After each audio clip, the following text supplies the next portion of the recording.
بسم اللہ الرحمن الرحیم۔ السلام علیکم ویورز۔ آج میں آپ کے ساتھ حضرت موسیٰ علیہ السلام کی زندگی کے کچھ خاص واقعات شیئر کروں گی۔ قرآن پاک میں ارشاد ہوتا ہے، اور جب ہم نے موسیٰ علیہ السلام کو کتاب اور معجزے عنایت کیے تاکہ تم ہدایت حاصل کرو۔ فرعون کی سرکشی بڑھتے بڑھتے انتہا کو پہنچ چکی تھی۔ بنی اسرائیل اس کی رعایا تھے، وہ ان پر ظلم و ستم کے پہاڑ توڑتا تھا۔ یہ لوگ جابر بادشاہ کے زیر تسلط قسم پرسی اور مصیبت کی زندگی بسر کر رہے تھے۔ پھر ایک دن کسی کاہن نے فرعون کو بتایا، بنی اسرائیل کے ہاں ایک بچہ پیدا ہوگا جو آپ کی سلطنت کو ختم کر دے گا۔ فرعون یہ پیشن گوئی سن کر غصے سے آگ بگولا ہو گیا اور اس کے ظلم و زیادتی میں مزید اضافہ ہو گیا۔ اس پرآشوب دور میں حضرت موسیٰ علیہ السلام پیدا ہوئے۔ آپ کی پیدائش کا چند روز تک کسی کو پتہ نہ چلا۔ پھر آپ کی والدہ نے محسوس کیا کہ بچے کی پیدائش کو راز میں رکھنا مشکل ہے، تو اللہ رب العزت نے آپ کی والدہ کو بذریعہ الہام ہدایت فرمائی کہ اس کو ایک صندوق میں رکھ کر دریا میں ڈال دو۔ انہوں نے ایسا ہی کیا۔ وہ صندوق دریائے نیل کی لہروں پر تیرتا ہوا آگے بڑھنے لگا۔ یہ دریا فرعون کے محل کے پاس سے گزرتا تھا۔ جب محل والوں نے ایک خوبصورت بچے کو دریا میں تیرتے دیکھا تو نکال کر محل میں لے گئے۔ فرعون کی بیوی آسیہ آپ کے پاس اس بچے کو لے آئی۔ فرعون بے اولاد تھا۔ اس کی بیوی نے کہا، قرآن پاک میں ارشاد ربانی ہوتا ہے، اور فرعون کی بیوی نے کہا کہ یہ میری اور تمہاری آنکھوں کی ٹھنڈک ہے، اس کو قتل نہ کرنا، شاید یہ ہمیں نفع پہنچائے یا ہم اسے بیٹا بنا لیں۔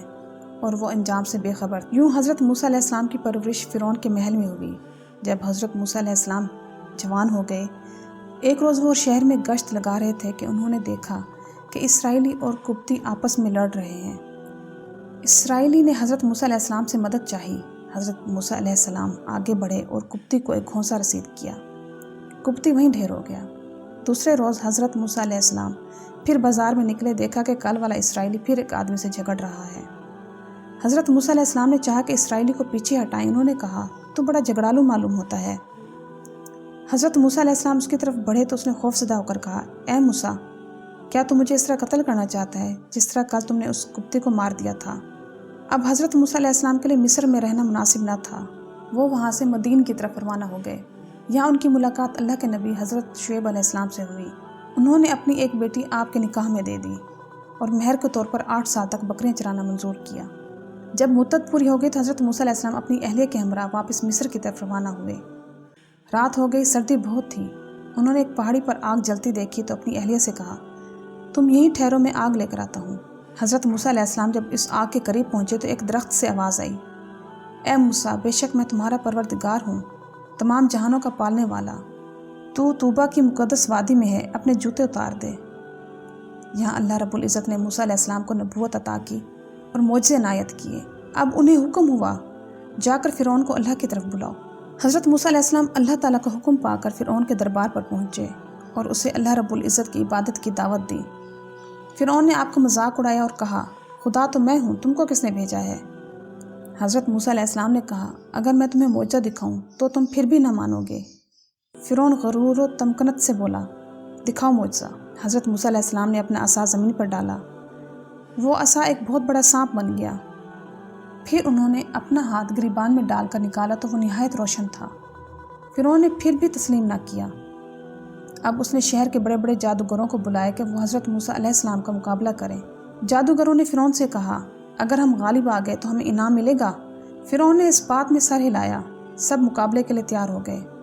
جادوگروں نے اپنی رسیاں اور لاٹھیاں زمین پر ڈالیں تو سب سانپوں کی طرح نظر آنے لگیں۔ حضرت موسیٰ علیہ السلام نے بھی اپنا عصا زمین پر ڈال دیا جس نے تمام سانپوں کو نگل لیا۔ یہ دیکھ کر جادوگروں کو حضرت موسیٰ علیہ السلام کی سچائی پر یقین آ گیا۔ وہ سب سجدے میں گر گئے اور بول اٹھے، ہم موسیٰ اور ہارون کے رب پر ایمان لاتے ہیں جو تمام جہانوں کا پروردگار ہے۔ ہارون علیہ السلام بھی حضرت موسیٰ علیہ السلام کے بھائی تھے، اور حضرت موسیٰ علیہ السلام کو جب نبوت عطا کی گئی تو حضرت موسیٰ علیہ السلام نے اپنے بھائی کے لیے بھی اللہ تعالیٰ سے نبوت مانگی، تو اللہ تعالیٰ نے ان کو بھی نبوت عطا کر دی۔ فرعون یہ سن کر طیش میں آ گیا۔ اس نے سب کے ہاتھ کٹوا کر درختوں پر سولی پر چڑھا دیا۔ حضرت موسیٰ علیہ السلام کافی عرصہ تک مصر میں رہے اور کافروں کو دعوت حق دیتے رہے، مگر فرعون اور اس کے پیروکار ایمان نہ لائے۔ اس دوران حضرت موسیٰ علیہ السلام کی قوم پر کئی عذاب نازل ہوئے۔ اہل مصر بار بار کے عذاب سے تنگ آ گئے۔ فرعون کے ساتھی بھی صورتحال سے بچنے کے لیے حضرت موسیٰ علیہ السلام کے اس مطالبہ کی حمایت کرنے لگے کہ فرعون بنی اسرائیل کو آزاد کر دے اور مصر سے چلے جانے کی اجازت دے دے۔ حضرت موسیٰ علیہ السلام بھی فرعون سے کئی بار یہ مطالبہ کر چکے تھے کہ بنی اسرائیل کو آزاد کر دیا جائے تاکہ وہ اپنی مرضی سے جہاں چاہیں جا سکیں۔ اسی دوران حضرت موسیٰ علیہ السلام نے دعا کی، اللہ رب العزت نے آپ کی دعا قبول کی۔ فرعون نے بنی اسرائیل کو مصر سے نکل جانے کی اجازت دے دی۔ اللہ رب العزت نے بھی حضرت موسیٰ علیہ السلام کو بذریعہ وحی حکم دیا، رات کو بنی اسرائیل کو لے کر نکل جائیں۔ حضرت موسیٰ علیہ السلام بنی اسرائیل کو لے کر مصر سے نکلے۔ راستے میں دریائے نیل حائل تھا۔ حضرت موسیٰ علیہ السلام نے اللہ رب العزت کے حکم سے اپنا عصا پانی پر مارا تو دریا میں راستہ نمودار ہو گیا، اور حضرت موسیٰ علیہ السلام اور اپنی قوم کو لے کر دریا کے پار اتر گئے۔ اب فرعون کو بھی احساس ہوا کہ بنی اسرائیل اس کے ہاتھ سے نکل گئے ہیں، چنانچہ وہ اپنا لشکر لے کر بنی اسرائیل کے تعاقب میں روانہ ہوا۔ فرعون اور اس کا لشکر جب دریائی راستوں کے اندر گیا تو دونوں راستے باہم مل گئے اور فرعون اپنی فوج سمیت غرق ہو گیا۔ دریا میں ڈوبتے وقت فرعون نے توبہ کی اور موسیٰ علیہ السلام پر ایمان لایا، لیکن توبہ کا وقت گزر چکا تھا۔